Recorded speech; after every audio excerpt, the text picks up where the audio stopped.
அந்த காதலை காமிச்சு பாசத்தை காமிச்சு அவ்வளோ லவ் கொடுத்து உங்களை லவ் பண்ண வச்சுருப்பாங்க. நீங்களும் அந்த பர்சன் மேலே அடிக்ட் ஆகிருப்பீங்க.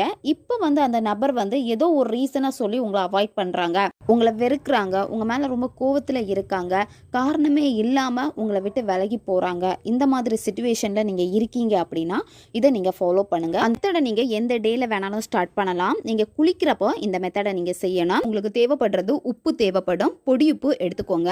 இந்த பொடி உப்பை நீங்கள் என்ன பண்ணணும் அப்படின்னா கொஞ்சமாக தண்ணி அதில் ஆட் பண்ணிவிட்டு அதை உங்களுடைய உடம்பு ஃபுல்லாக நீங்கள் பூசணும். இந்த மாதிரி நீங்கள் செய்கிறப்போ உங்கள் ஆறால் இருக்கக்கூடிய அந்த தேவையற்ற நெகட்டிவ் எனர்ஜி எல்லாமே வெளியேறும். இந்த ஸ்விட்ச் வேர்டை நீங்கள் சொல்லணும். கவுண்டிங் எதுவுமே கிடையாது. Communicate, clear, heal, be together. இந்த ஸ்விட்ச் வேர்டை நீங்கள் வாய் விட்டும் சொல்லலாம், மனசுக்குள்ளாடியும் சொல்லலாம். உங்கள் பர்சன் உங்ககிட்ட பேசுகிறாங்க. உங்கள் 2 பேருக்கு இடையில இருக்கக்கூடிய அந்த மிஸ் அண்டர்ஸ்டாண்டிங், அந்த பர்சனுக்கு உங்கள் மேலே இருக்கக்கூடிய கோபம், வெறுப்பு எல்லாமே போயிடுச்சு. அவங்க ரொம்ப அன்பாக உங்ககிட்ட பேசுகிறாங்க. அதே அன்பை